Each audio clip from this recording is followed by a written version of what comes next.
It is Ryan Seacrest here. There was a recent social media trend which consisted of flying on a plane with no music, no movies, no entertainment. But a better trend would be going to ChumbaCasino.com. It's like having a mini social casino in your pocket. Chumba Casino has over 100 online casino-style games, all absolutely free. It's the most fun you can have online and on a plane. So grab your free welcome bonus now at ChumbaCasino.com. Sponsored by Chumba Casino. No purchase necessary. VGW Group. Void where prohibited by law. 21 plus. Terms and conditions apply.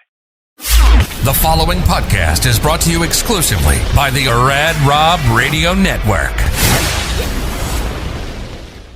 This is PBA champion Kyle Troop, and you're listening to Straight Up 5 with Johnny Petraglia Jr.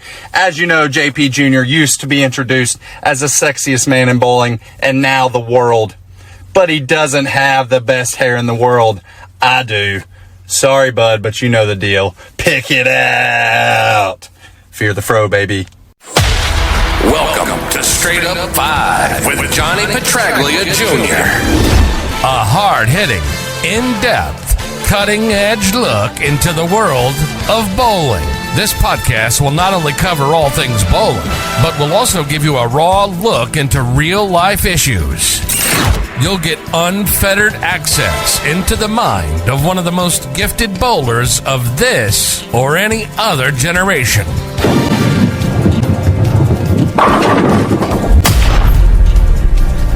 So without further ado, let's introduce you to the hosts of the show. Rad Rob, Rob Francois. Rad Rob, Rob Francois. Dr. Ocho. Dr. Ocho. And the incomparable Johnny Petraglia Jr. Johnny Petraglia Jr. Hey guys, welcome back to Straight Up 5 with Johnny Petraglia Jr. This is episode number 52. I can't believe we didn't acknowledge the fact we had 50 episodes a couple weeks ago. But since we go live, I don't usually let everybody know what episode we're on, but this is episode 52. And Ocho is not here. I don't know what he's doing, possibly doing daddy duty. I'm not sure what's going on. Usually he's fashionably late, but right now he's more than that. He's unfashionably late. So we'll introduce the man with the plan, the man of the hour, too sweet to be sour, who is very impressed with the special gift I had at the top of the show. Oh, wait, hold on. No, fuck it. No, he can wait. Johnny Petraglia Jr., what's up, buddy? I guess I picked a good day to get my hair cut, all things considered, with that intro. I didn't have the fro, but at least I got some fresh lines. Thank you. So I'm obviously assuming that was a gift from you. Yes, it was. That was, I'm sitting here and like getting the mindset right for the show. And I'm like, think about the amount of things that could go right tonight, this and that. We're going to have a great show, this and that. And then out of nowhere, see my homie at Player of the Year. What a great job he did on that too. So thank you very much thanks for the early Christmas present there. That was pretty sweet. You were absolutely welcome. And he's awesome. He literally did that cameo in like about an hour. So he's a good dude, and he's full of charisma, and hey, that's why people love him.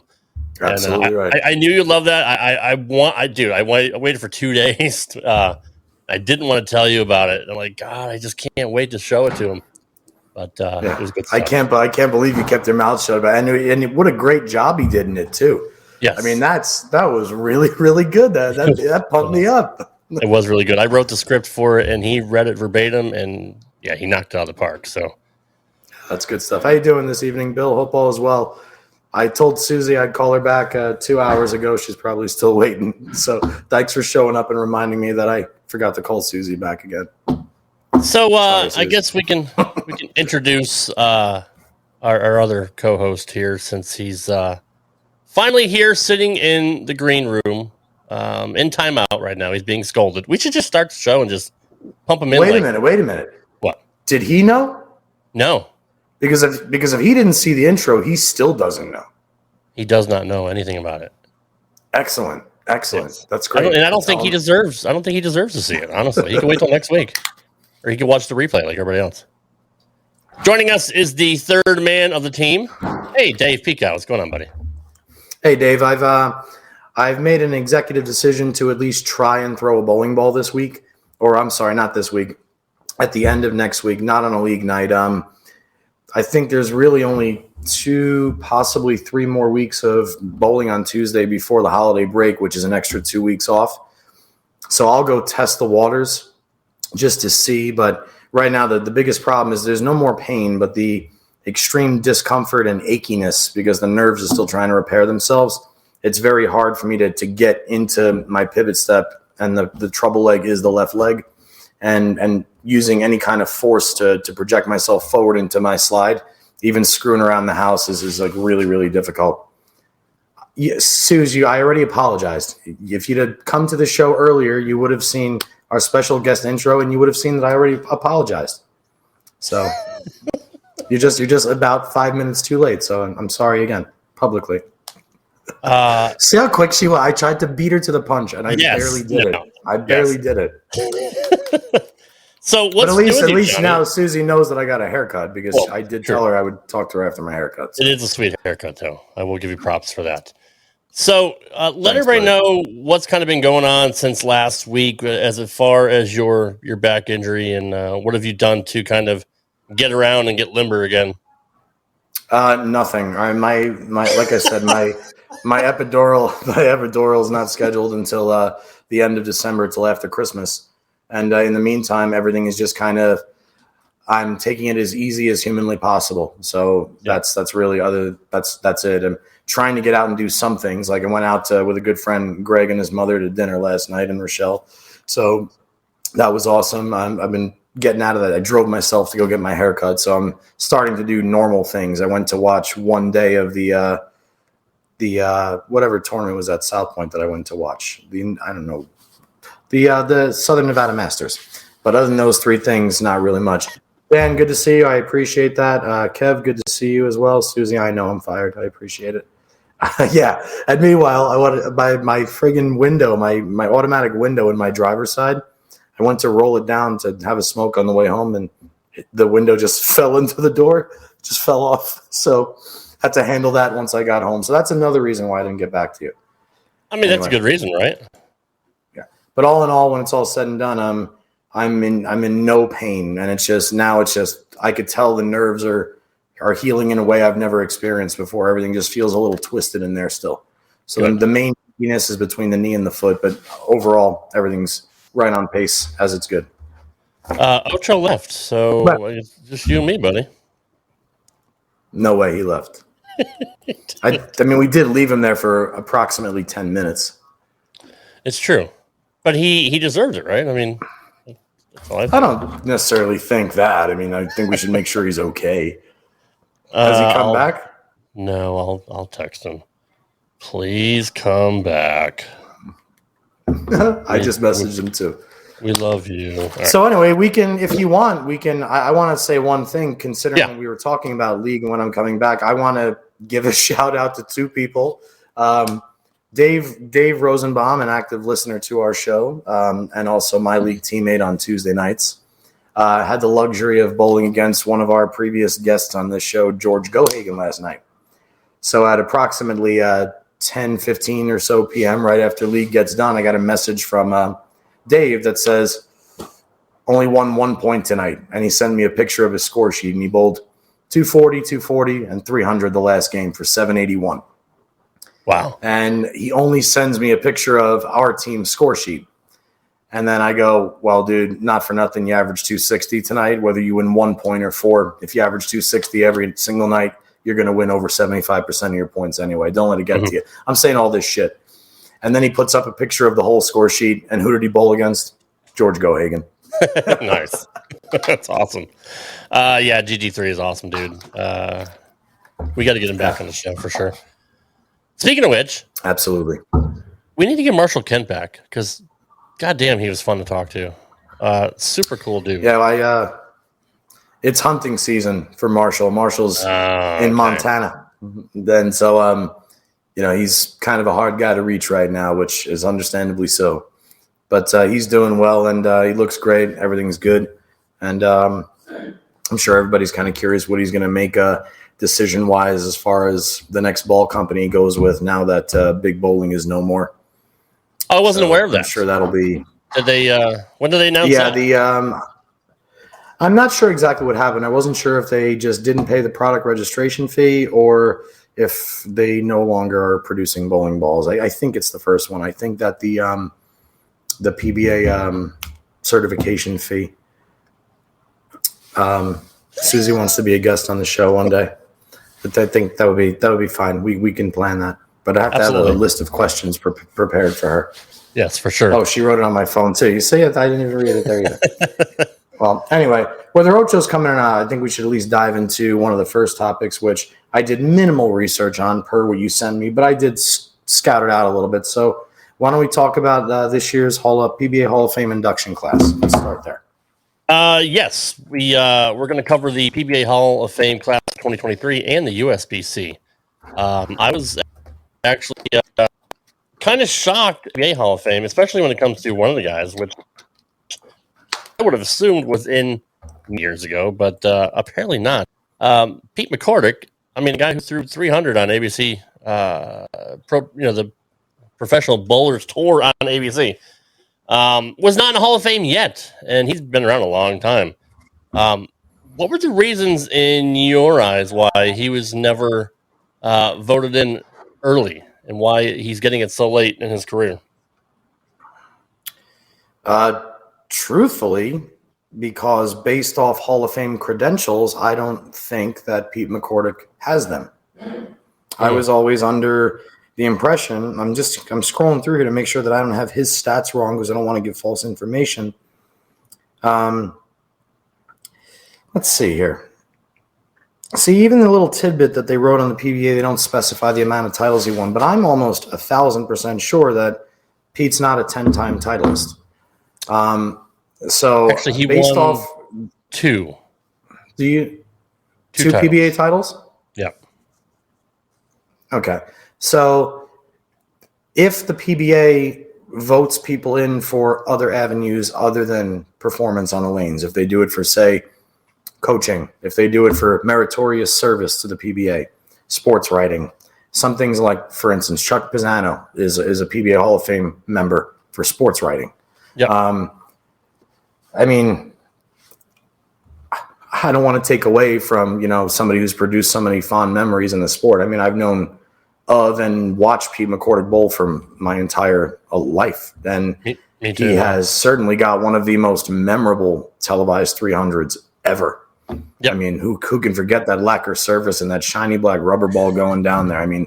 Columns down separating 4 lanes. It was awesome. But that one, I'm a little, I just don't want to be nasty to somebody or sound nasty about somebody I know, but I don't know what he went in on what terms. If it was a USBC Hall of Fame, fine. I'm assuming, okay, right. Pete McCordick's been around the game a long time and he did something for USBC and ABC. But strictly PBA, that one kind of surprised me a little bit. To see. What do you think? Reading this story on PBA.com, it says he ran the Southwest region for 25 years, so overwhelmingly respected by the players for his consistency and his fairness, his excellence.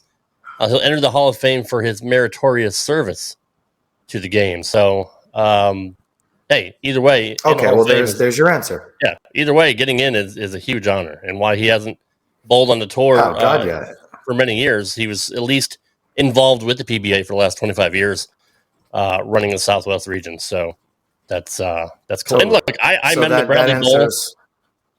I met him at Bradley back in the day when the pros came back into town, and super, super nice guy. Took the time out to talk to a little punk kid that was just hanging around trying to get autographs and all that, and was always gracious with his time and always cool to me every time I saw him.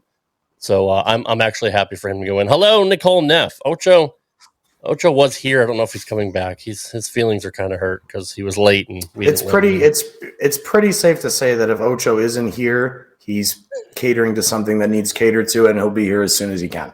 But hi, Nicole. Semantics.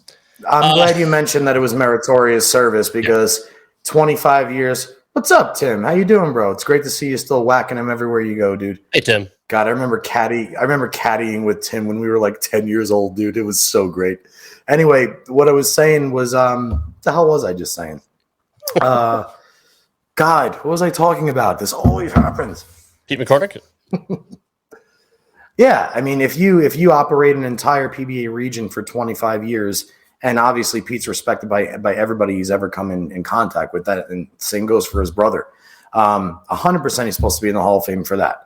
That's why I said it wasn't for, PBA bowling excellence. It was for something else. Granted, he did create a lot of great memories and certainly had his fair share of television shows, couple wins, but yeah. And yeah, Lou, it certainly is old age, man. I was just telling Rob before we came on air, I said, it's the craziest thing. Like, my vision's a little blurred, and like, that's normal when I was really drinking a lot, but like, I'm stone cold sober and I can't read the clock anymore. It's like, oh, you're almost 40. Shit. Clock's ticking. Catches up to you fast, my friend. It really does. Cheeks is in the house. What's up, Cheeks? The whole gang What's is up, here. Jake? Good to see you. Stuff. So also going in, Ocho. also going in, Lenny Borish Jr. He won the 2022 Senior U.S. Open in June for his 5th PBA 50 title and 2nd major, making him eligible for the Hall of Fame consideration. At his first opportunity of eligibility, he was elected and will enter the Hall of Fame in 2023. He is already a member of the USBC Hall of Fame, having been inducted there in 2012. He was completely shocked when Tom Clark broke the news to him, and he also owns the Bowler's Choice Pro Shop in Racine, Wisconsin. So, are you familiar with him at all, Johnny? Oh yeah. Did you mention the tidbit there that he was a medalist for senior Team USA? Let's see. Pretty sure he bowled doubles with my dad a couple of years back at Samstown, and I'm almost positive he's medaled at least a few times. But yeah. So here's the thing about Lenny. Lenny's been one of the best bowlers in the world for a long time, and long before he made a statement on the senior tour, Lenny was an excellent player in the World Team Challenge eras. And Lenny continues to be a deadly force on the senior tour, USBC Nationals. I mean, he always whacks them there too. Lenny just didn't bowl on the regular tour that much. So again, if you're going based off bowling and you're going based off just credentials for PBA excellence, I was under the impression it was 10 titles or 2 majors with a couple other titles in there. Like, for instance, a good example is Ryan Schaefer. I don't know if Ryan Schaefer is a Hall of Famer yet. I 100% believe Ryan Schaefer is a Hall of Famer, should be a Hall of Famer, but he's only won 4 or 5 titles. Even though he's got 13, 14 television shows and majors, he didn't win one.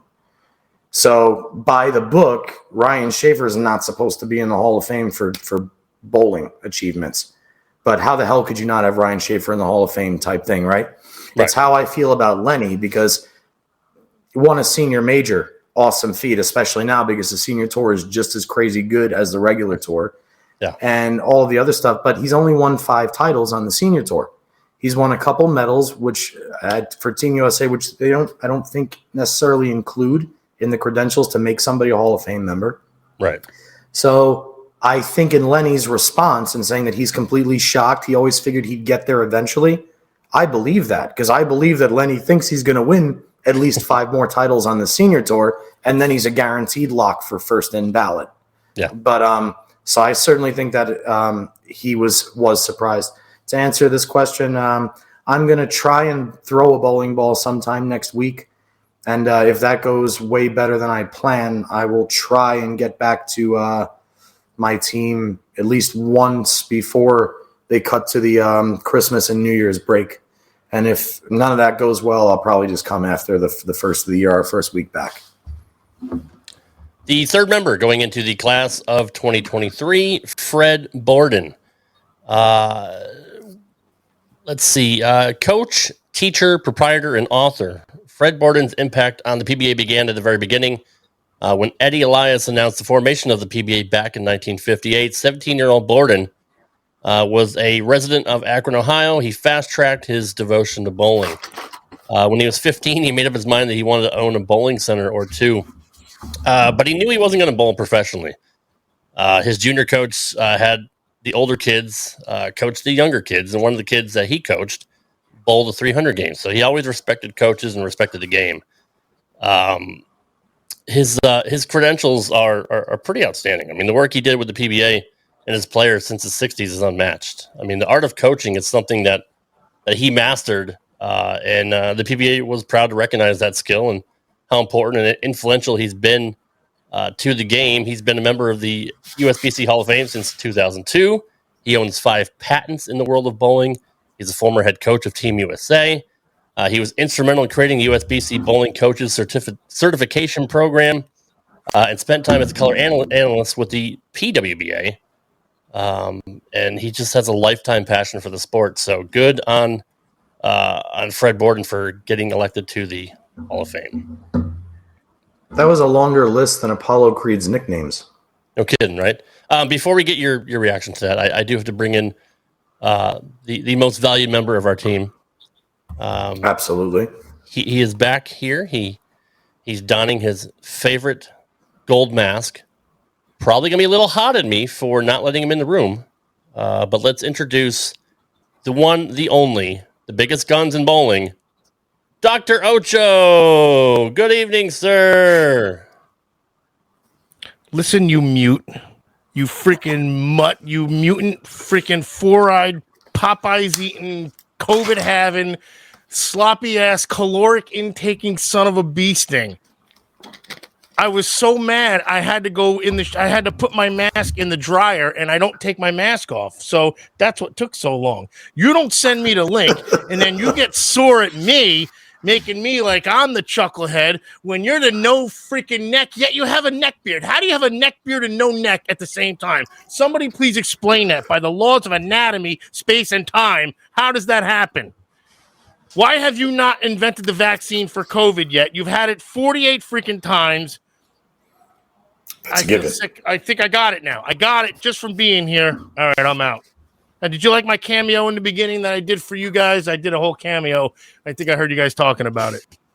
Yeah, I loved it. Thank you so much. Thank you. I would like to. Thanks. Dr. Ocho. For those of you that missed it, here is a special message from PBA champion Kyle Troop. This is PBA champion Kyle Troop, and you're listening to Straight Up 5 with Johnny Petraglia Jr. As you know, JP Jr. used to be introduced as the sexiest man in bowling, and now the world. But he doesn't have the best hair in the world. I do. Sorry, bud, but you know the deal. Pick it out. Fear the fro, baby. This is PBA champion Kyle. Oh, Jesus. Oh, shut up. This is why everybody can they read my title of getting a new host? Because soon there's going to be a new host of Straight Up 5. Wait, really? What happened? Did he just not send you the link, or did he send it to the incorrect email? What happened? I don't know. I didn't get it. And I'm like, hey, I've been here for freaking 18 minutes, 88 minutes even. And he's like, do you know every single one of your, do you know, even Nicole even wrote, I'll say hi to Ocho when he gets here. I don't blame her. I mean, like, you have to. Everybody came to see you today, so that okay, good. Give them what they want. Then. Ouch! I deserve everything that Twin you said. Peaks. I even had an awesome name set up too, but now we got to get a new host, so I'll use the name next week. I don't want to embarrass you and share the screen and show that I sent it to the right address to begin with, but that's fine. Maybe it's your computer. Maybe it's your computer. Well, Johnny was here, so anyway, I don't know. To answer the last one real quick, as we're going over the Hall of Fames, before this gets too far, because I want to see how Oach is doing. I'm great. Shocked that Fred Borden isn't in the Hall of Fame already. Shocked. Yeah, right. I agree. Based on that list, based on his credentials, I absolutely agree with that. Totally. But it is well-deserved, and I'm sure your dad's known him since fucking forever, right? Amongst don't they have hundreds chicken? and hundreds of other top pros. I mean, what were you going to say, Oach? Don't they have sandwich meats and something also? Isn't that like a brand of sandwich meat or chicken or something like that? Cheese. Borden's cheese. Well, then Jesus, the guy should have been in the Hall of Fame years ago. Of course, this freaking chucklehead would know. He's in the Wisconsin Hall of Fame for his cheese contribution. One of my earliest recollections of Fred is when Fred Borden was actually coaching my dad right around the time of my dad's televised 300 in the mid-'90s and the early 90s. And at that time, Stonehenge Family Fun Center in Akron, Ohio, was one of the like pinnacle, beautiful centers. They were just finishing this brand new, really classy restaurant inside the bowling alley and this and that. And that year or around that time, the Youth Masters, which I believe changed to the Junior Masters, whatever they call it now, was being contested in Stonehenge. And Gary Beck and Killer Bee Promotions ran that tournament. And whatever happened with the lane conditions that week, something malfunctioned and they oiled all the way to the pin deck. You couldn't make the ball wrinkle a board from anywhere you threw it in that building. And they gave us all T-shirts that they made up because they felt so bad for the kids. The shirt said, "I survived the great oil spill of 1999 or 98, whatever year it was." But right around that time, that's Dad the Valdez, right? And that the Valdez or something what was that first spill back in the early 90s? Look, you're throwing a lot of big words at me. And since Valdez is a big word? Holy Jesus. I'm going to take it as disrespect. Watch your mouth. Should. To trottle. Thanks, Chris. I'm glad you got my message earlier. I'm sorry I put it on a post that it made no sense to put it on, but you get it. Anyway, we go out to Akron because my dad's having all this success now in his late 40s, and I go out and I took a lesson with Jerry Edwards and Fred Borden. And talk about another coach who should be in the Hall of Fame if she's not in it now is Jerry Edwards. But yeah, I took a solid 2 days worth of lessons out in Akron with Fred Borden. And the one thing that he knew how to do better than anybody was he just had this calming personality about him. He made you feel like you couldn't do anything wrong because the laws of the universe just wouldn't allow it. He would get you so into what you were doing that you believed it before you even tried it for the first time. And that explains why he's got 5 patents, why he's coached in every single country under the sun. I mean, can't believe it took till 2022 to induct him. Do you think he could get Rob to eat vegetables? No. Okay. So there are limits on his repertoire. Let's get into the USBC class of 2023. We have several inductees that have yet to be voted on yet, but the names on the ballot we have 5 men and 2 women. Named to the women's national ballot are Deandra Asbady. I probably butchered that. Asbady. There you go. And Missy Parkin. Selected for the men's national ballot are Dave Ferraro, Brian Goebel, Wes Malott, Randy Peterson, and Mike Scroggins. Again, how are some of those guys not in there yet? How are they not in there? Again, I don't know USBC credentials as far as performance, but most of the names you just said are going to go in on performance. Right. That's if not everybody. Well, some of them were already in the PBA, right? So is there like this like grandfather gimmick or anything, or? Just because you're a PBA Hall of Famer does not necessarily mean you're a USBC Hall of Famer. This is actually kind of funny, and I'll talk about it here. I remember a long time ago, my dad will kill me for saying this, but no, he won't. He didn't want to be in the USBC Hall of Fame. He just didn't want to be. It's one of the main reasons why he stopped bowling the Masters, even when it was ABC. He just was like, you know what? If I don't bowl any of their events, I'll never get inducted. They have no reason to put him in. Jesus. Right. Lo and behold, after all these years, they finally probably said, shit, we never took Johnny Petraglia. He's got a good PBA career. And they took him. And after all the years of him saying, I don't want to be in the Hall of Fame, when it was offered to him, he took it because I guess at the end of the day, it is still an honor. But I wish he would have done what Dolly Parton originally did and said, like, no thanks, because they wanted her in the Rock and Roll Hall of Fame. And she's like, I'm a country singer, or whatever reason she wanted. She didn't want to, like, I wish my dad would have come up with some excuse that he just didn't want to be in the USBC Hall of Fame. But I know, and either way, that first identifiable class that class that's going in, 100%. And I would assume a lot of the USBC credentials is going to be a lot of Team USA members. Yeah, so, I imagine so. And I wish we could actually find, what the eligibility requirements are. But look, all great pros. I was a big Dave Ferraro fan back in the 80s. Guy was so smooth. Absolutely just one of the smoothest bowlers there are. Obviously, we know Randy Peterson and all that he's accomplished. People might not be 100%. familiar with Mike Scroggins, but I remember watching him bowling growing up. Everybody knows who Wes Malott is. He's one of the Mike newer Scroggins guys. had a 2-year run. Come on. Yeah, a little Like longer it is. than that, but Or- he did win a couple majors. in a He was short on time TV there. for a good 4 years, maybe. He had the gimmick on his hand. That was the. Yeah, the power paw. Yeah. You ever notice that his cheeks were always so vasoactive, as they were always so vasodilated? He had big red cheeks, as if he was out playing in the snow like 10 minutes prior to every event. I guess that's kind of shitty to talk about, but yes. I mean, So you did notice it. That's all. No, I've noticed. I have noticed that Mike Scroggins has rosacea. Yes, I have noticed it. No. Rosacea means he's probably an alcoholic, so we don't have to go that far. However, well, Yes, I've noticed his cheeks remind me of Santa Claus. okay, there you go. See, you added a fun tone to it. Rob's so good, he'll edit that part out, except he won't because his head doesn't even fit in the damn screen anymore. Look at this. What is this camera angle? Jesus Christ. It looks like the camera is enveloping your head. So Let's go over the format and the rules. He also had... I'm muting him. No, you're done. Did he leave or did you kick him out? No, I just viewed him for a second. What else Tell you me have to say, about. Och?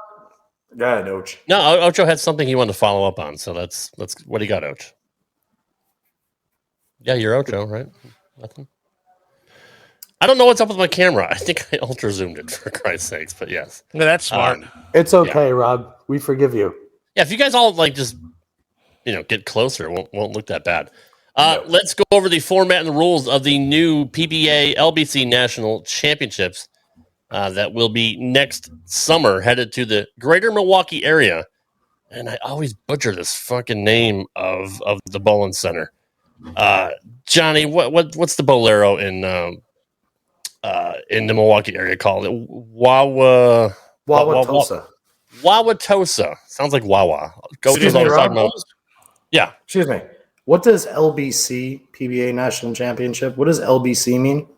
Lesbian. No, there's no way that's correct. No. Oh, well, I don't know then. Maybe I should have looked that up before I. Yeah, look about at it. my name. It says, how do you wait a second? Bullshit. We're changing. It's the PBA League Bowler certification. So they're adding PBA League bowlers, giving them a chance to kind of, Happy Gilmore it and bowl with the pros. So there it is. That's a pretty cool now thing. We're getting somewhere. The inaugural 2023 PBA LBC National Championships will head to Wauwatosa on Saturdays and Sundays from June 3rd to July 16th, 2023. Players will bowl 6 games and do not need a team to compete. Just pick a weekend to come out and bowl. PBA Hall of Famer Chris Barnes is a huge fan of this. He's a big proponent for making this happen. Like I said, all players will bowl 6 games. Each 6-game total plus handicap, if applicable, will represent a player's score in the singles event. However, bowlers will be able to sign up for additional doubles and team events on site where they can enter and cash an unlimited number of times. The top 50 PBA players from the 2022 PBA National Tour will compete on July 17th, 2023 in the PBA Exempt Division. Any bowler competing in the PBA LBC National Championships will be able to sign up for the doubles and team events with the pros. Discounted priority registration of just $100 is open to PBA League members. So that's kind of cool to give people extra incentive and make it fairly reasonably cheap compared to what you would normally pay for a PBA entry fee. It's really cool that they're doing something to bring more players into the sport. Number one, by certifying leagues, which I'm sure the USBC wasn't happy about that. But letting people bowl with the pros and not being a pro-am and actually have them able to team up and cash and win money, that's a cool gig, right? I think it's a great idea. It's certainly a way to engage people at a higher level, and you would assume if they do it right the first year or two that it'll probably take off from there and they'll get way more entry fees. I mean, look at the success of the World Team Challenge while it was going. They had hundreds and hundreds of teams at every location. Yep. And not to mention, even if you don't make it, it's an excuse to go out with 4 or 5 of your buddies and go do something you love anyway, now with extra incentive on top of it. You're not going there to get a fucking keychain that says 275 game week, nice bowling, or have to pay for a 300 ring because they're so common now. I mean, yeah, I think that's actually a beautiful, great idea what they're doing, and I hope it works. I'll put together a team if possible. Right? Hell yeah, dude. You would lead off. Ocho would anchor. Ocho, and then we'll get Cheeks and Susie to bowl 2-3. There you go. That's perfect. And then I'll bowl setup, man. So the official format for singles, all players will bowl 6 games across 12 lanes. Players may enter the singles event once. The estimated $500,000 total prize fund will award a guaranteed first place prize of $25,000 for the Open Classic division and $5,000 top prize in the other divisions. Subsequent finishers will be paid on a 1-to-8 ratio, awarding 1 prize for every 8 bowlers who enter. The top 3 players in the Open Classic, Women's Classic, and PBA Exempt divisions, along with the leader from the Men's Handicap, Women's Handicap, and Senior Classic divisions, will qualify for the PBA LBC National Championships Clash. The FS1 televised event from legendary Bayside Bowl in Portland, Maine, will feature a $100,000 prize fund. Doubles and team are optional. Bowlers can sign up to compete in doubles and 4-person team events on site. Doubles and team entries cost $50, and bowlers can enter unlimited times in each event. Bowlers can also cash an unlimited number of times in doubles and team events, while each division will award participants at the same 1-to-8 ratio. Double scores will consist of each player's scores from games 1 to 3 of singles qualifying.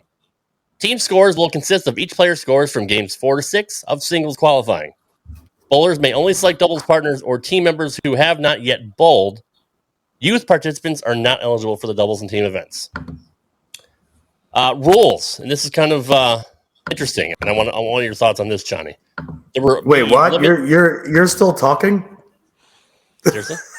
wait, you're gonna tell me more and then ask my opinion on it? Let me get a notepad. I hope you were paying attention. Kind of. Yes, I was. Yeah, good. There will be a limit of 6 bowling balls per participant. All bowling balls are required to satisfy the specifications of the PBA, which can be found under the appendix of the Universal Playing Rules and may be inspected at any time prior to, during, or after competition. Bowlers must document any ball used during competition on the provided ball registration card. Surface adjustments are not allowed once each squad begins. So limiting somebody to 6 bowling balls, is that...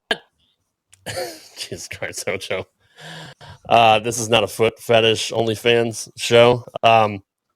Is limiting bowling balls a thing in typical events that you know of?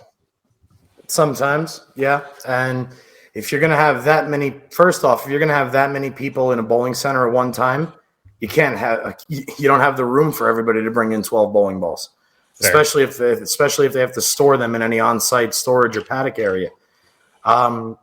I also like the idea of only having 6 bowling balls simply because it levels the playing field somewhat.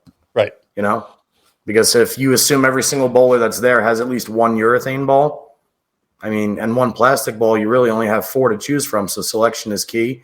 And then you got to kind of get a little bit lucky. I'm assuming that's why they allow re-entries, because if you're going to limit the tools that are allowed to be used to achieve the ultimate goal, you have to at least allow people to gain the knowledge of what to do the next time they go there if they're trying to do better than the first time. So I think that limiting it to 6 balls is actually a brilliant idea. I've been very vocal about how I think when bowlers go to bowling tournaments, it's overkill with the amount of balls they bring in initially, right? Especially for the duration of the tournaments that these guys are bowling. But yeah, all in all, in that little interview we had there of the 45-minute rules and regulations of the LBC and the KYG and POPPNA No Info What's Up VE National Championship, it's good to know that we have all of these rules and regulations in process. You guys are talking about titles of these tournaments here, and I had a marketing genius title that came on the spot a bunch of years ago. Your dad was talking. We were just shooting the breeze after I knew who he was, and he said he's driving. He always drove to what's called the Ladies and Legends tournament. And I said, "What's the Ladies and Legends?" And he said, "Oh, it's the women's best bowlers going against the legends, the old timer guys." And I said, "Oh, it's a doubles tournament, right?" Oaks? Yes, right. That's right. and I said, why don't they call it the Viagra and Vaginas? And you guys have marketing out the ass. You can have a sponsor on the spot. He thought it was great.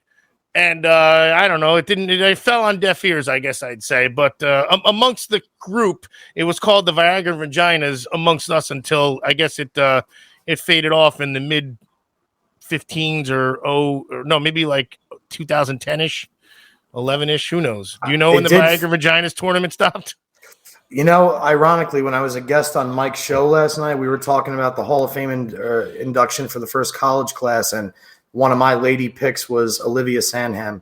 She bowled for Wichita State. I miss her terribly, but I haven't seen her in almost 10 years, and it was around that time that her and my dad finished second in that Viagra Vagina doubles tournament, and that was one of the last years that they had it. So, I don't know why clue we would have had. And it's crazy the time it went away, because it went away right when all of the big guns were becoming seniors. That's what your dad was saying too. He said he didn't understand, because it was like he said he didn't know if it was going to be around for much longer. But then you had, again, this was when Walter was going to be on, and Pete, and they were starting to get right in there. And then Barnes, obviously Mika, Barnes was Amleto. getting there. Parker was coming there. Amleto was the guy that was getting there too. So yeah, they would have had a field day. I mean, they wouldn't even needed Viagra for some of those guys. I mean, come on. It's funny with the name, but it's actually a great topic that you brought up there. I'm very curious and what's crazy about it is, for instance, the Lucy Bonneau strikeout breast cancer doubles is still to this day one of the biggest bowling tournaments you could possibly compete in. Everybody flocks to that tournament.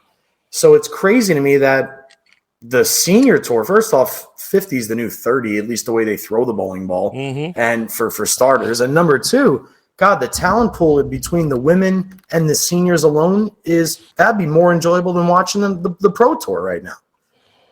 That's nuts to me. Now I joke marketing, but like it really would have been like a hodgepodge of the best, and it could have blended into regular bowling, because these guys were still winning on the regular tour recently. I mean, shoot, Duke was still winning as a senior. Yeah, I mean, there's guys still winning in their 60s or close to their 60s now. So maybe they do shoot themselves in the foot sometimes with you don't know what goes on behind the scenes. You don't know where the money's at or who said what. And obviously it wasn't sponsored by Viagra or any vagina, but either way, there was plenty of both. Well, maybe we should start something then. Look, I'll take 20%, 28%, 18% even. Put a nice Viagra sticker on the pins. You know, it's a subtle innuendo. I mean, that really does make sense. I mean, unless you have little floppy pins, like seriously, you know what you do? You have floppy pins on the first ball, and on the spare ball, they're nice and rock solid. Or you use the string pin setters, so when they get sucked up, they just go swing. Right, they go straight up. Boom. That's great. We are onto something. Ocho, how you doing in your league, buddy? Oh yeah, we never even thought to ask you about that. I purposely went on Thanksgiving just to get a feel of the lanes. I slept there. Didn't bowl, but I'm good. I still keep shooting high sixes. I can't help it. High sixes, low sevens. It's not my fault. I got a big red wiffle bat everywhere. Think about it. You know what's still ironic to me, though, when we say that? In my experience, Howell Lanes was never the easiest house shot around in New Jersey. I mean, compared to bowling alleys like Carolier and Strathmore, the old hill lanes, what else am I missing here? Like, in my shore lanes. Ocean is all I ever hear, but I never bowled there. So.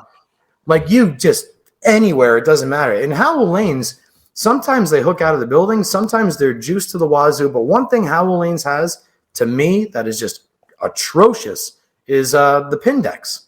And then the sideboards, pins, they hit the sideboard there and they fall into the flat gutters like a wet marshmallow. It's crazy. Is that the way it's supposed to be, though, or did everybody else inflate the freaking springs on the sideboard? Like, I don't know what's the right way, because you got to hit the pocket. I mean, that's the way I look at it. And I don't know, man, because they have AMF 8270 pin setters there, and typically those were louder. The pins were louder when they were in those pits. And I feel like even when Howell Lanes puts in new pins, the sound of the pins is very dull. It sounds like they got to should have been more amplified or something due to like I don't know. More amplified. Like but they got. I feel like they got to. Go ahead. I just feel like they either got to raise the flat gutters a little bit or install new sideboards or because something. I'm at the point where if I throw a ball, I'll 3/4 of the way down, I'm gonna say week 10. You know what I mean? Like I'll know it's gonna be a 10, or because it's not light enough to swish, and it ain't high enough to freaking eat the rack. So I thought that was normal. It's still a house shot. I'm still hitting the pocket with a 10-board freaking area. Yeah, not totally. 10. You know what I mean? You get it. So you're saying that even at the other places they would carry? Oh my God, the pins fall very, very weakly at Howell Lanes compared to all of the other bowling alleys in the New Jersey area. Everywhere. I throw a 40-pound bowling ball though. The only other place that I know where the pins sound kind of shitty, like they do at Howell, is Shore Lanes. Shore Lanes, but you could strike at Shore Lanes for days, but their pins still sound like dog shit. Whatever that sounds like. But yeah, that was one thing I always noticed about Howell. I've always had a harder time at Howell Lanes than any other bowling alley in that central New Jersey area. I mean, you would know. I honestly, maybe I would know if I bowled somewhere else, but I'm not. It's too far. Or too much work to go somewhere else. Keegan just mentioned, I'm going to try and say that, Kabultur. Kabulture. Kabultur. Kabultur. A whale's vagina. Anyway, whatever that bowling alley is, that's how the pins sound up in Westgate when I'm in Mass. It just sounds like a cannon goes off every time. That's the sound I'm looking to hear. Anyway, Howell Lanes. So even when you kick it high flush, you don't. That's the thing. I wouldn't know the difference really because I've never been anywhere else. So here's the difference, Oach. High flush, I don't leave a lot of ringing 7 pins there. Like I don't leave. In your case, you shouldn't leave a lot of 10 pins where the 6 pin wraps around the 10 pin. Sure. But you probably will leave a lot of 10 pins where the 6 pin lays in the gutter. Like a dead fish. I get wrapped. No, there's times I do get wrapped out, and we say it's bad geometry. Like that's literally our thing. We come back, just bad geometry. Something might have been off. Something, and you like that's just said. Like I know it's going to be a 10 pin when it's weak, but there's times, you do get wrapped. And I just figured that's just bowling, because I'm not a freaking nerd who thinks everything should be a strike, even though I'm that good. Sorry. All I was trying to say is in that bowling alley, if you were to look at the numbers and see what actually happens there's a lot more flat 10s in that building than there are ringing 10s. Oh, gotcha. So you have to, at least somebody's here for me. It's the fourth person that's here for you today. And they weren't even here until you got here, this one. They shouldn't be. They weren't. Stop enunciating so properly. You look like you're reading off a cue card now. They were not.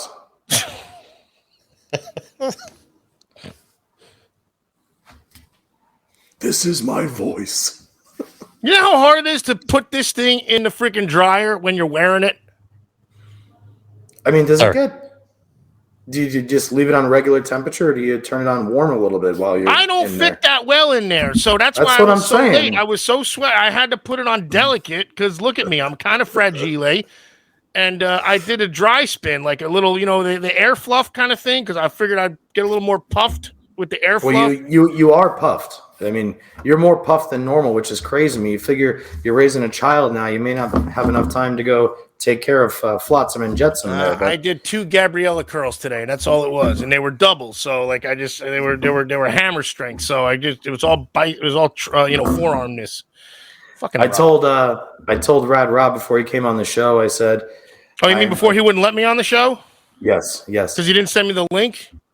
I tried to go to the gym the last 2 days. I trained. Why? Just shut up, please. I trained chest yesterday or the day before yesterday, and I trained shoulders yesterday. Dude, I can't move this arm. Like everything. I haven't been sore in so long. Forgot what it was like to be sore. I just wanted to point that out to you. Well, wait a second. Well, wait. So I assume. All right, so you did isolation muscle groups, right? Like you weren't doing benches where you're freaking banging them out or nothing. Were you doing?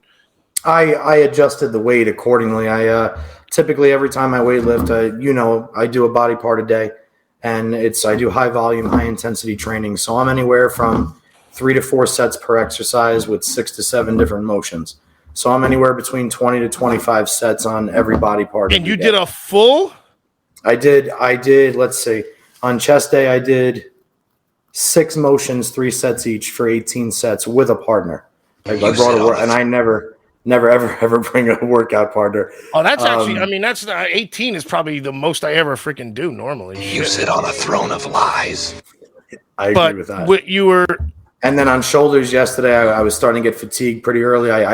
Shoulder day is usually a big day because I take care of front, side, rear, and top as well as traps. So usually there's 10 exercises on shoulder day with 3 sets each. So it's usually a 30-set day.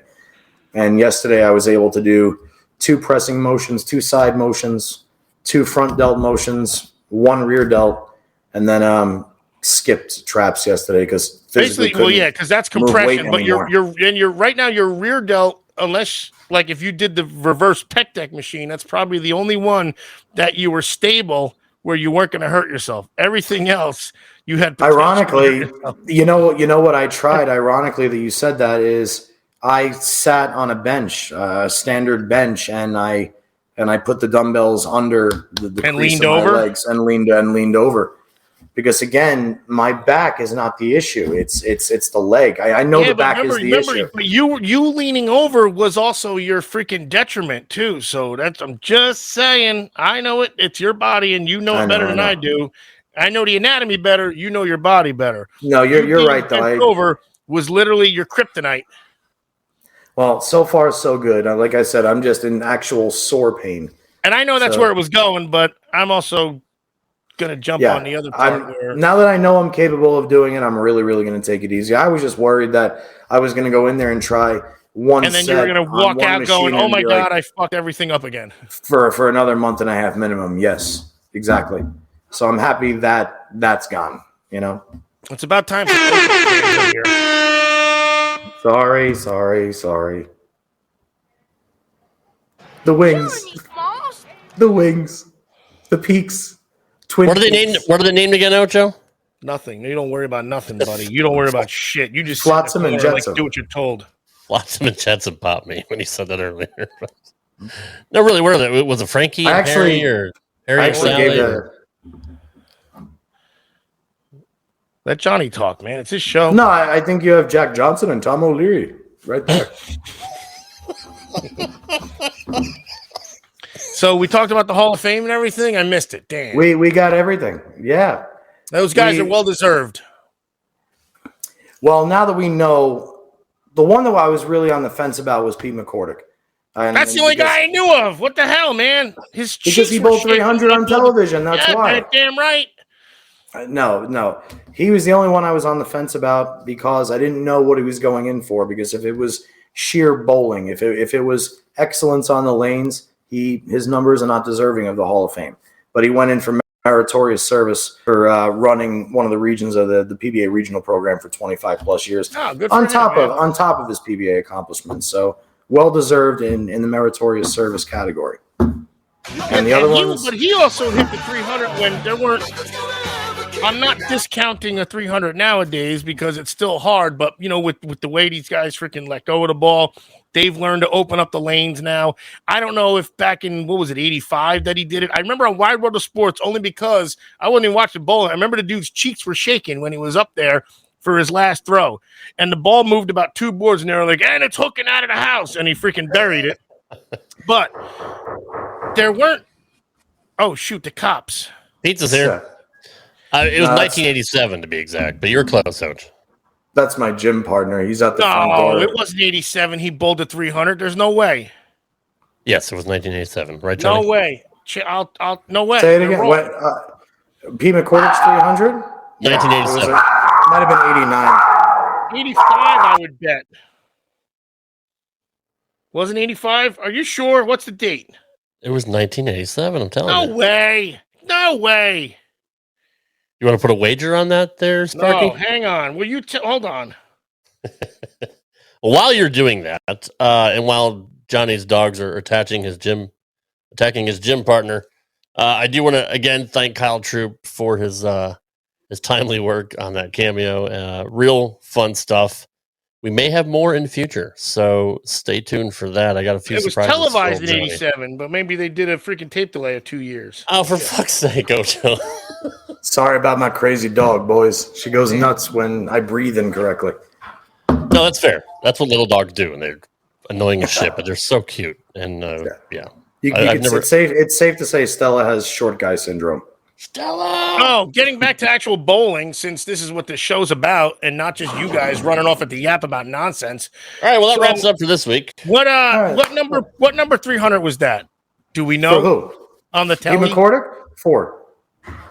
On So there you ABC go. television, Jack Biondolillo was the first, Johnny Gunther second, Jim Stefanich. Jim Stefanich. I saw it Steve on McCordick was Classic Bowling. And Rob is absolutely right, because Bob Benoit was the 5th, and he did that in 1988.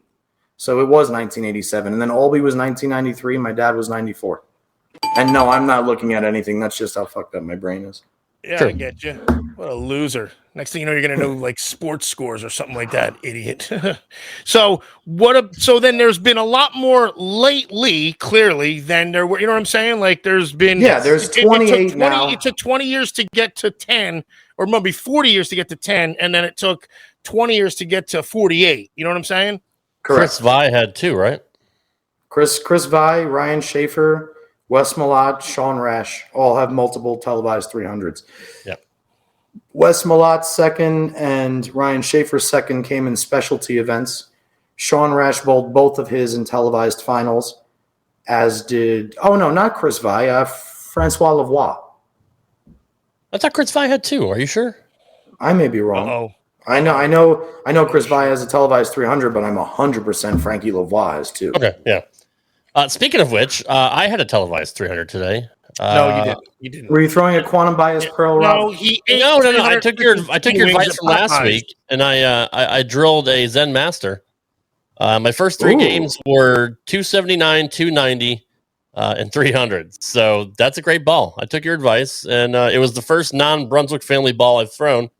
But yeah, I won the World Series of Bowling today. So Which event? Let's emphasize this is a video game, by the way, where the actual the cheetah and all that come after the first event is the world championship. the world champions. So you're a major title holder on your first day out with the Zen Master?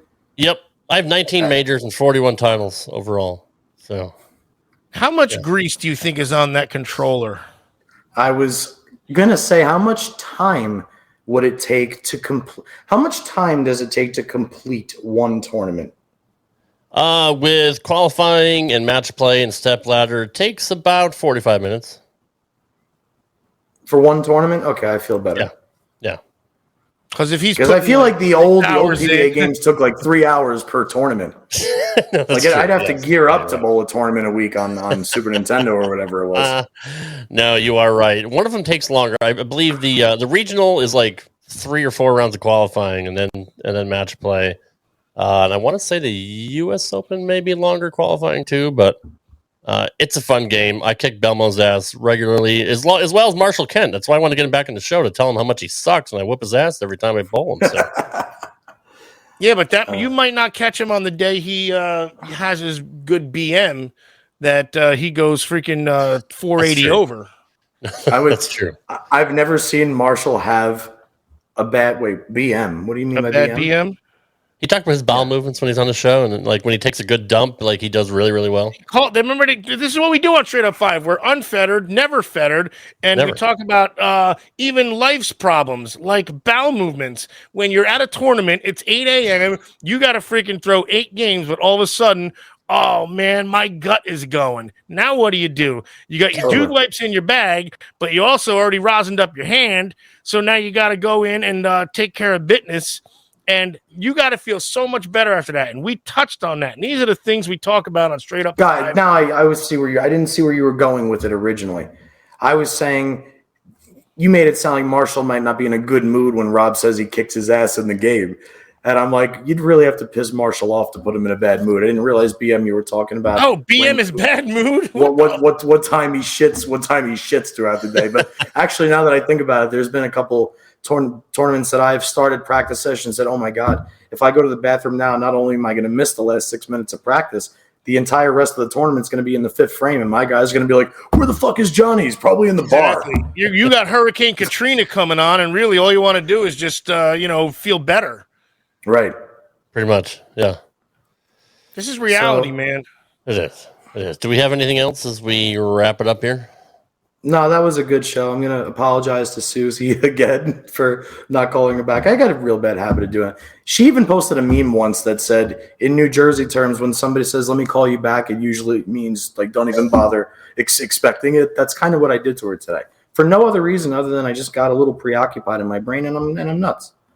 So I'm sorry, Suze. And thanks to all of our... Apologize to me now. I am not apologizing to you. I had nothing to do with what happened between you two.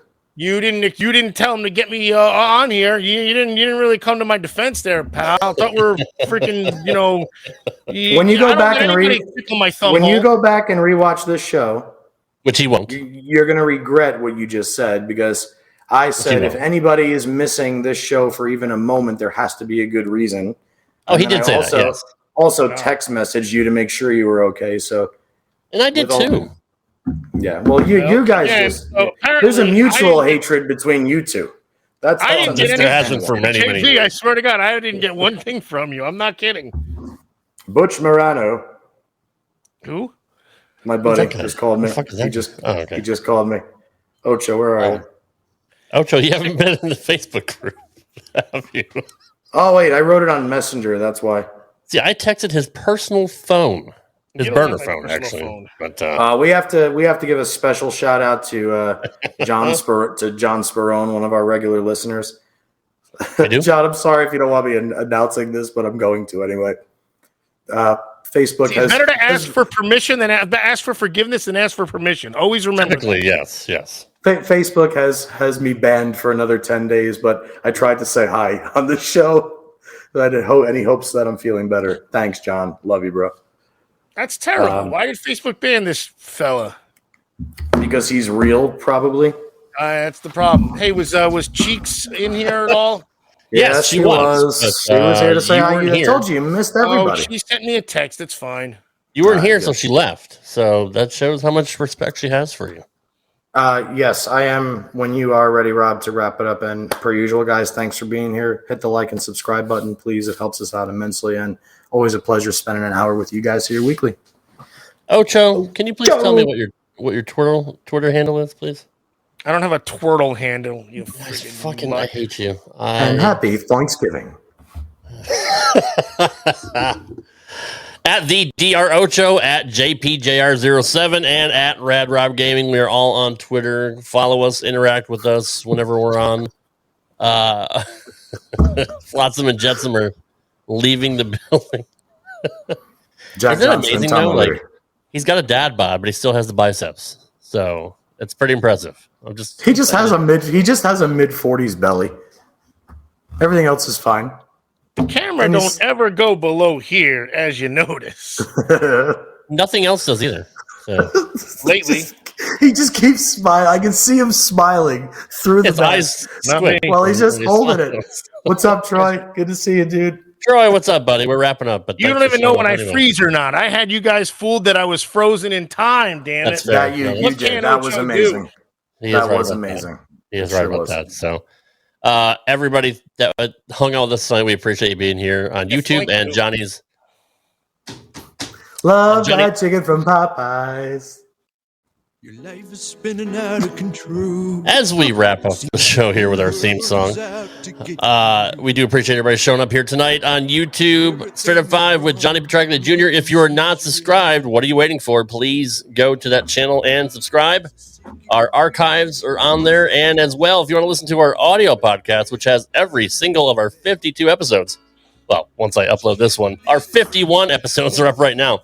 Yeah, what are you waiting for? Seriously, are you guys kidding me? Do you know what you freaking missed? You missed Johnny Sr. on here telling about his 300. We got a video of it. How freaking stupid are you nerds? Are you kidding me? He's got a point. He's right. Yeah, no, he's right. The aforementioned Marshall Kent was on our show as well. Brianna Clemmer was on our show. Afro-mentioned? Dr. Ocho. Oh, Kyle Troop is the Afro-mentioned. That's right. Guys, we'll see you next week. See you next week. Thank you so much for showing up this week. We'll see you next week for another edition of Straight Up 5 with Johnny Petraglia Jr. Can't help himself tonight. I love it. Good night, everybody. Later. Thanks for listening to this edition of Straight Up 5 with Johnny Petraglia Jr. You can follow the show on Twitter at Straight Up 5 Pod. Follow Johnny Jr. at JPJR07. Follow Rad Rob at Rad Rob Gaming. And follow Dr. Ocho at the Dr. Ocho. Got a question for Johnny? Send your questions to straightUp5podcast@gmail.com. We'll see you next time for another edition of Straight Up 5 with Johnny Petraglia Jr. Right here on the Rad Rob Radio Network.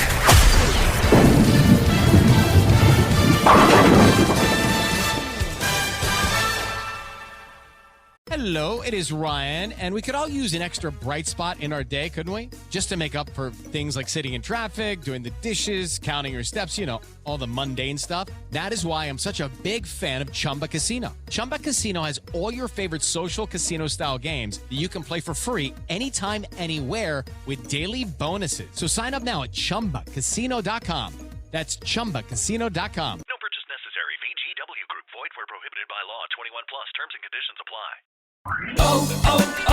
O'Reilly. You need parts? O'Reilly Auto Parts has parts. Need them fast? We've got fast. No matter what you need, we have thousands of professional parts people doing their part to make sure you have it. Product availability. Just one part that makes O'Reilly stand apart. The professional parts people. O'Reilly.